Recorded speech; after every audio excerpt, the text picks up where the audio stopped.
Okay, welcome to Chapter 10.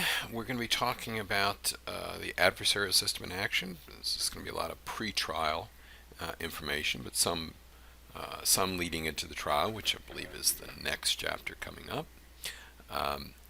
Again, there's a few questions to ask about prosecutors, for example. Why do we elect them?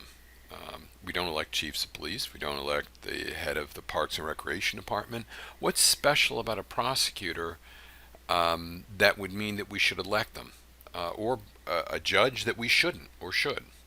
Some things to kind of think about, questions to ask yourself before we start this is if trials are disappearing, do we need a really new revised rule for plea bargaining? I mean, this plea bargaining system grew up ad hoc. It wasn't really planned. So now it's here. How do we deal with it?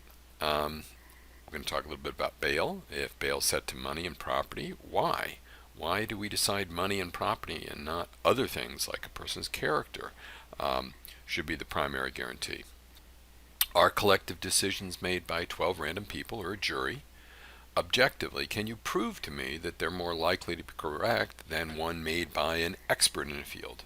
If I took 12 random people off the street and I asked them to solve a problem in physics, how good would they be versus if I took a scientist out of the physics department from the University of NC State? So just some questions to kind of keep the back of your mind to reflect upon as we cover most of this. Again, the learning objectives. Okay, so let's talk about the prosecutor because we had mentioned him a little before. Now, a prosecutor wears a couple different hats. Now, clearly he represents the state. I think we've all seen Law and Order, dun dun, and represents the interests of the state. But he's also got a higher duty. Or at least a co-equal duty, and that is that he should seek out what is fair, what is just. So not just to convict, but to see that justice is done. Now, in practice, that's not as important because that's kind of a that's kind of very lofty goal, but it's very vague and imprecise. One man's justice could be something different.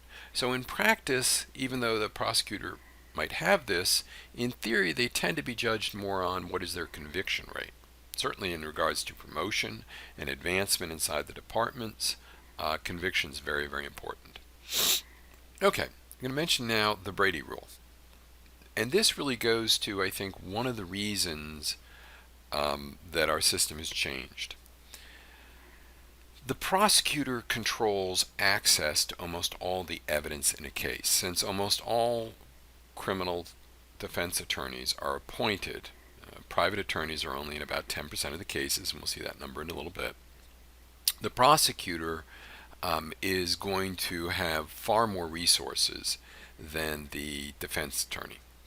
And under the Brady Rule, all the evidence, the fingerprints, the blood analysis, the DNA, all of that's going to be done by the prosecutor's office.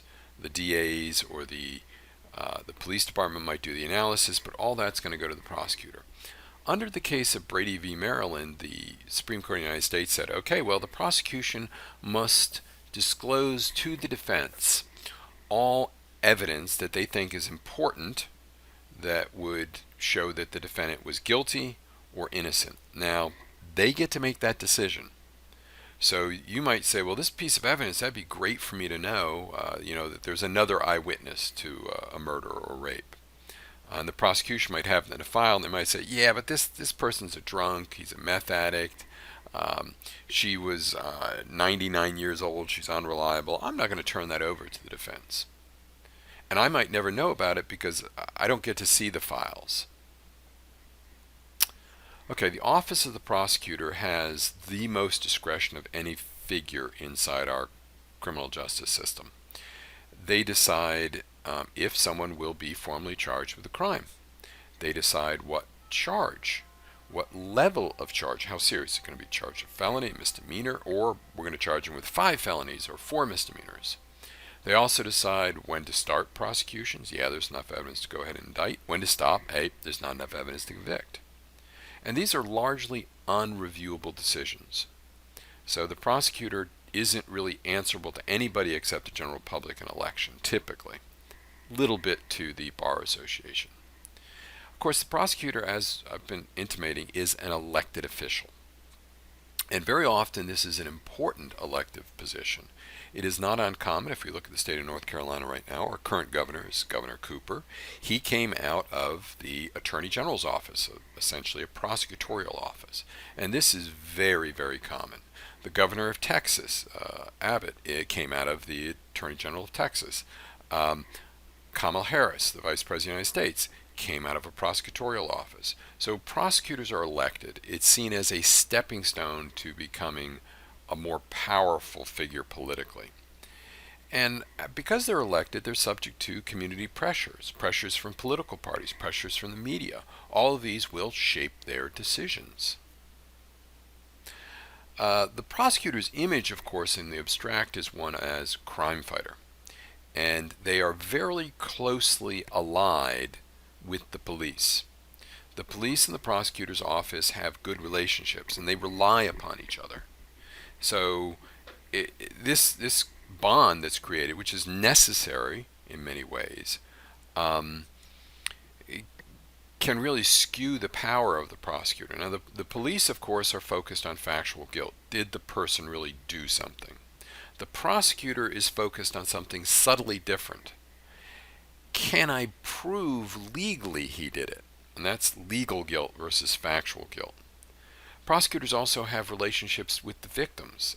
They're seen as the person, in theory at least, defending the victim. So very often a sympathetic victim will get better treatment than a victim that is unpopular or not viewed well with society. So if you had someone who was pick a very heinous individual, one that would get no sympathy from society, say someone who sells kiddie porn.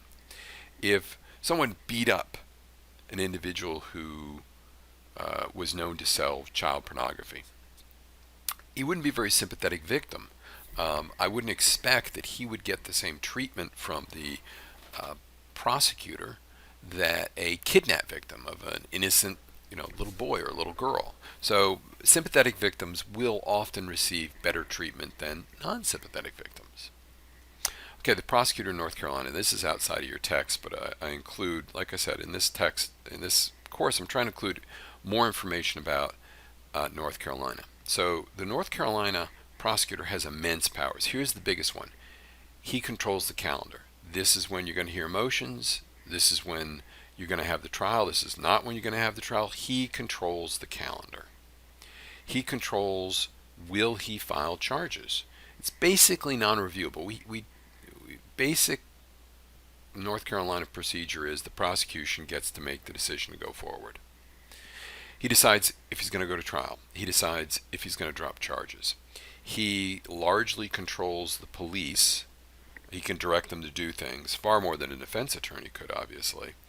And they investigate all the evidence. He has a large staff, and compared to defense attorneys, has massive resources. Now in North Carolina, we call them, the chief one in each kind of jurisdiction or district is called the district attorney, and the people he hires are called assistant district attorneys or ADAs.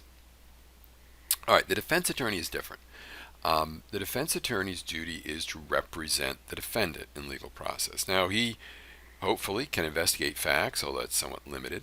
He can communicate with the prosecution. That's a lot of what we do. He can prepare a case for trial.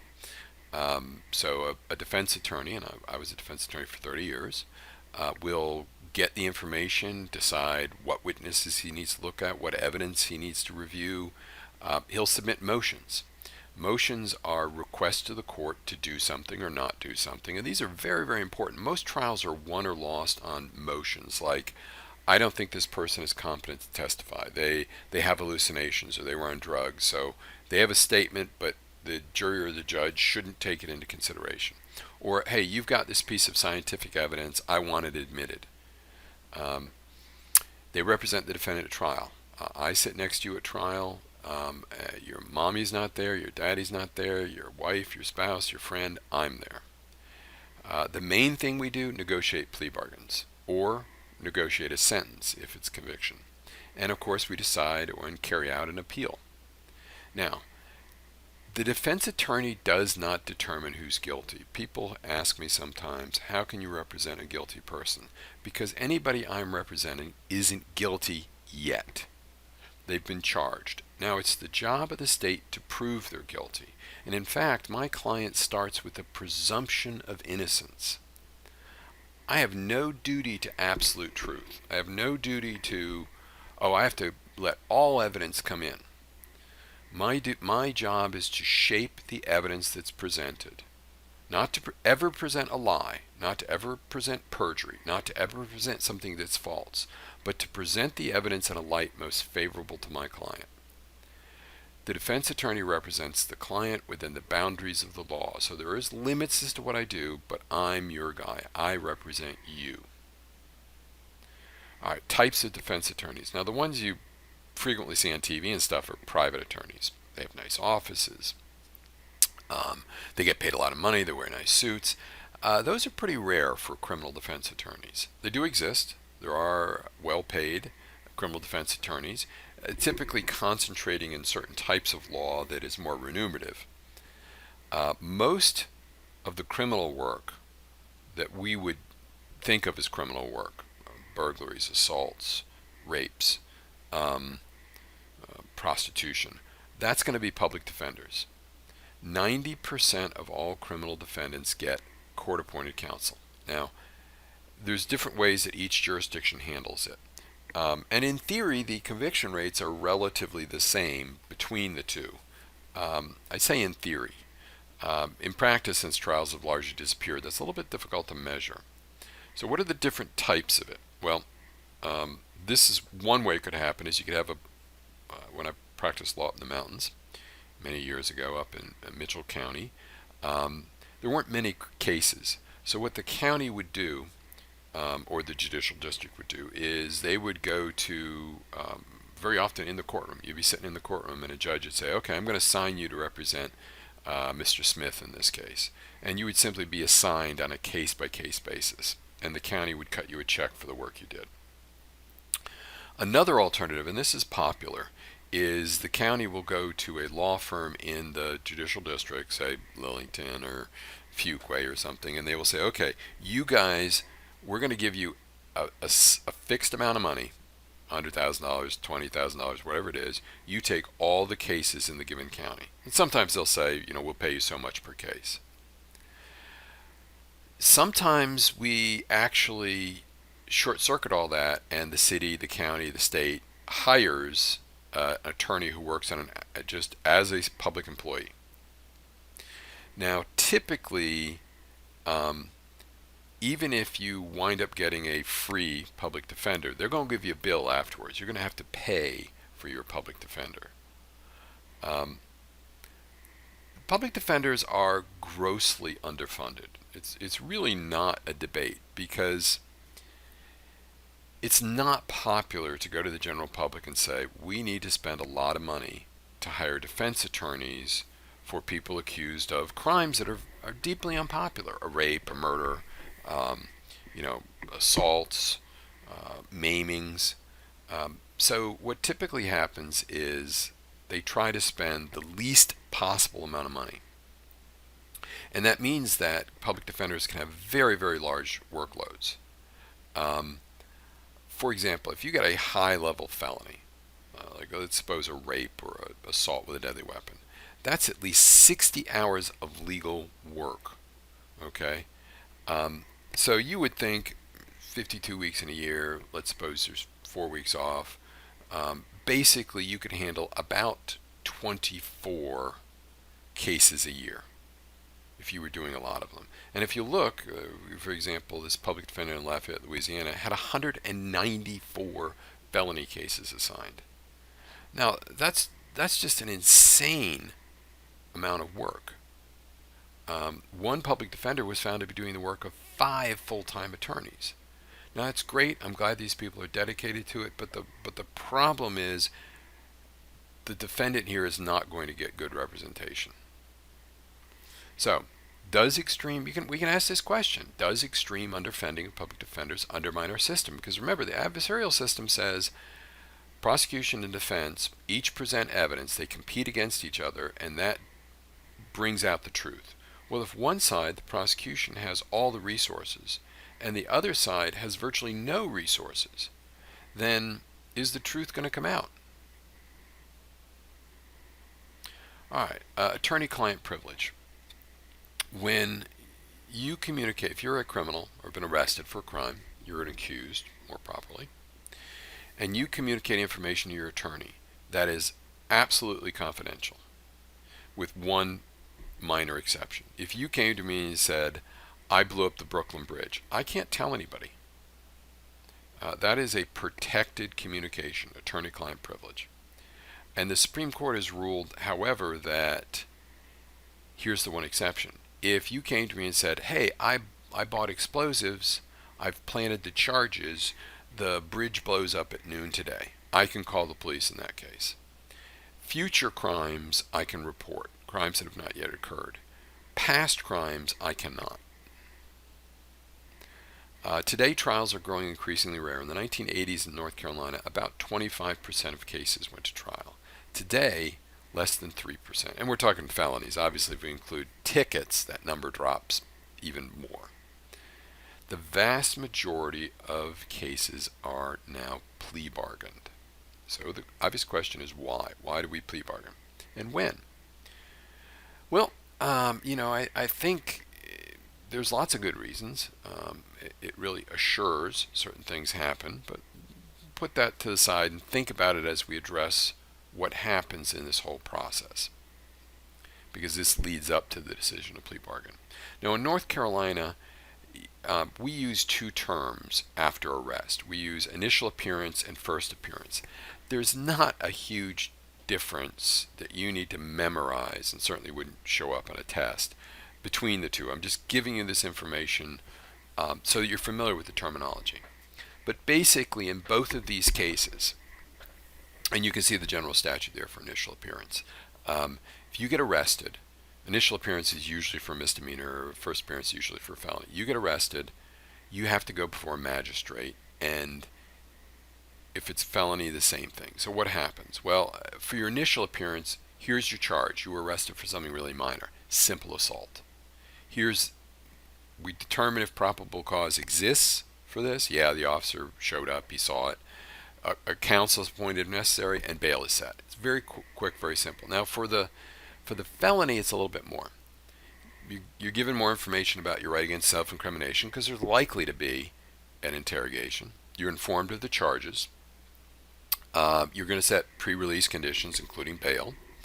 You're going to give counsel if they want it or if they can't afford it. You're going to give the charge, and we're going to schedule a probable cause hearing to determine if you should be continued to be held.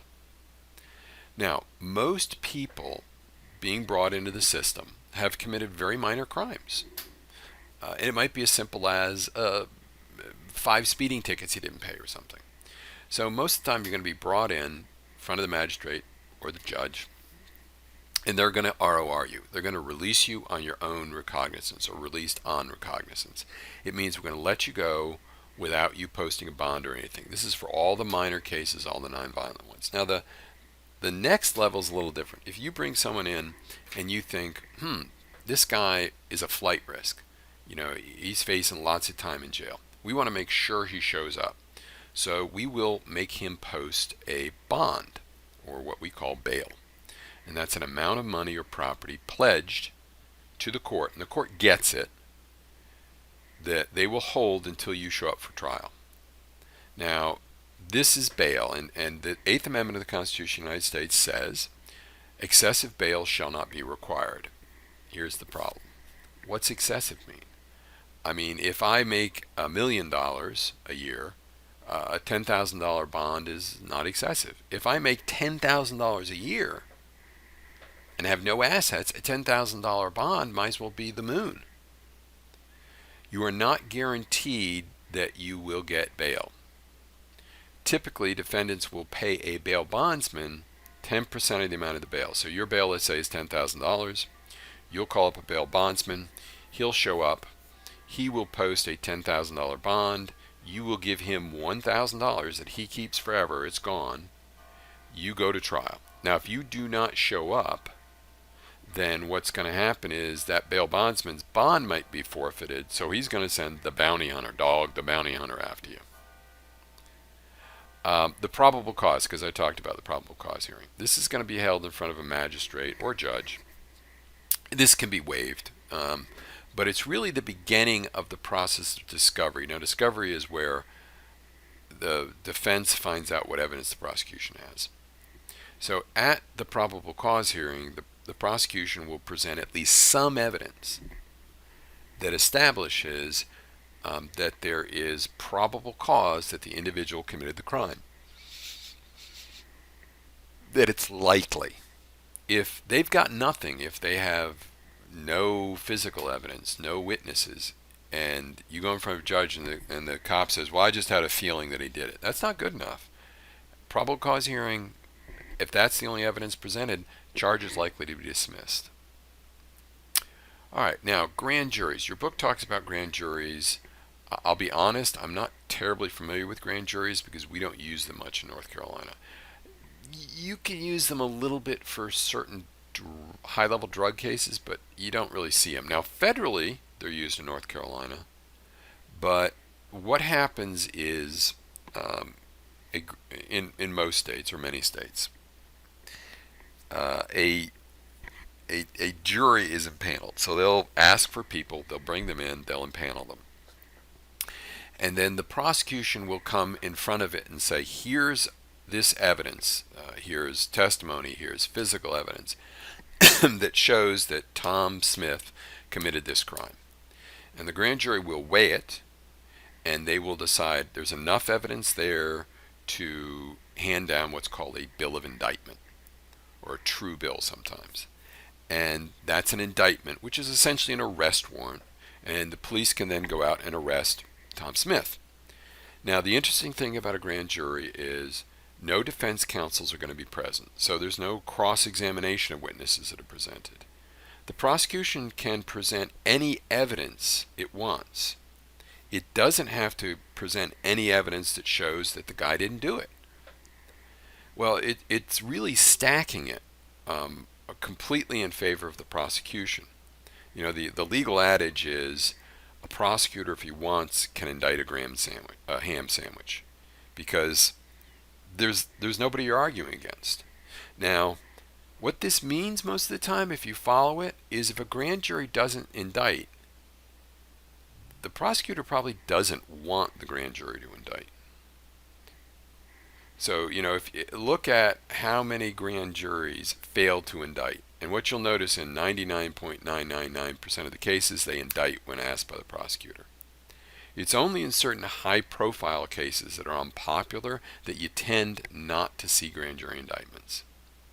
Okay, let's get back to this, because I started to dance around this a little bit earlier, prosecutorial discretion. Remember, I talked about power of the calendar. The prosecutor has immense powers. He gets to decide, do we charge this person? Do we increase or decrease charges? Do we decide to prosecute or drop charges? So, or do they just decline to go forward? That's nolo prosequi. Let me give you an example. I was reading a case, I believe out of Idaho recently, and an individual had a mental breakdown. And a police officer had seen him, this person that had a mental breakdown, early in the day, had seen the breakdown. A little bit later, this police officer, we'll call him Officer O'Malley, gets called to the scene of the crime, and there's the guy having a mental breakdown. Now, this time, the guy has a machete, a dangerous weapon. Now, the Officer O'Malley, to his credit, doesn't shoot him. He manages to subdue him and handcuff him.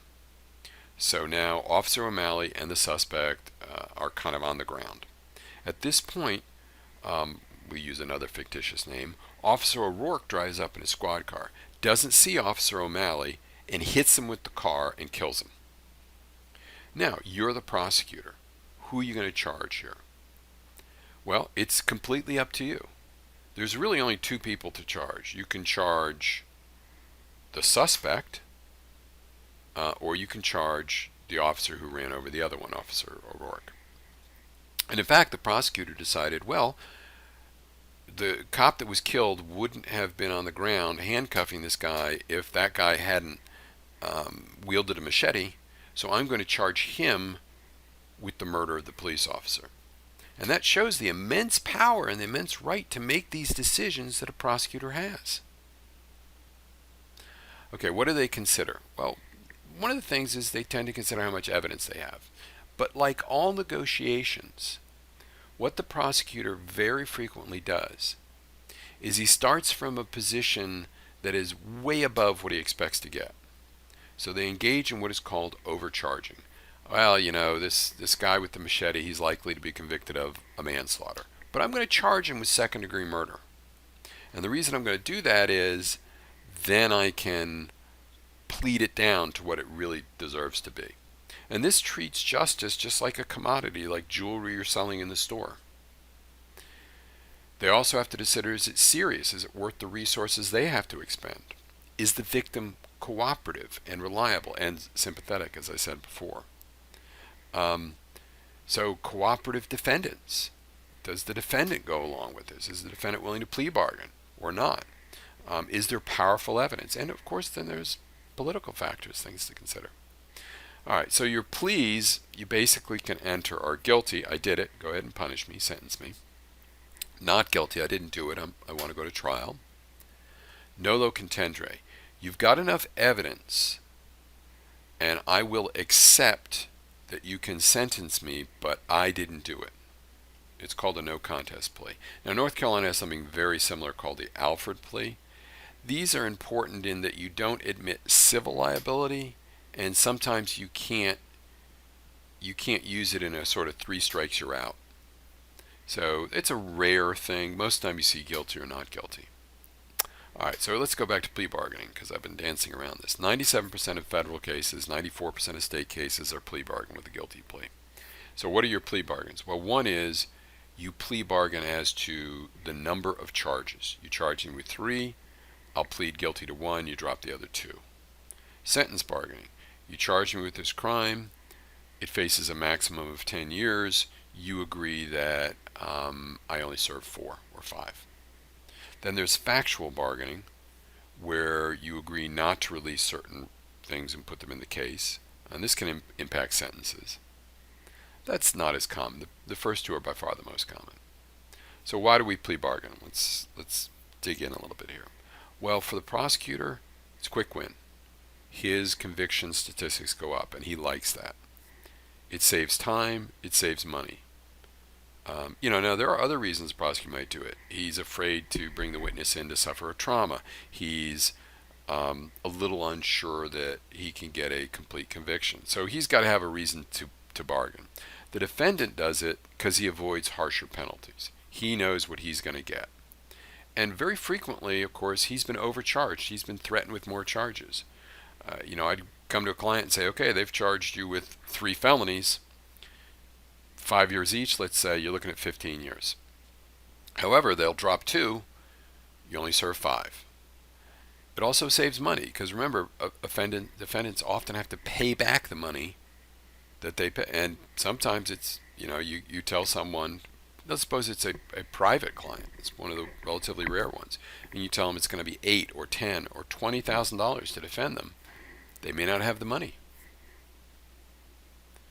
Okay, cop a P or pay the price. Now this is not out of some lefty commie pinko rag. This is out of Human Rights Watch analysis of U.S. Sentencing Commission for 2012. If you ask for a plea bargain, your typical sentence is 5 years. If you go to trial, your typical sentence is 16. Now there's a few reasons why it might be higher.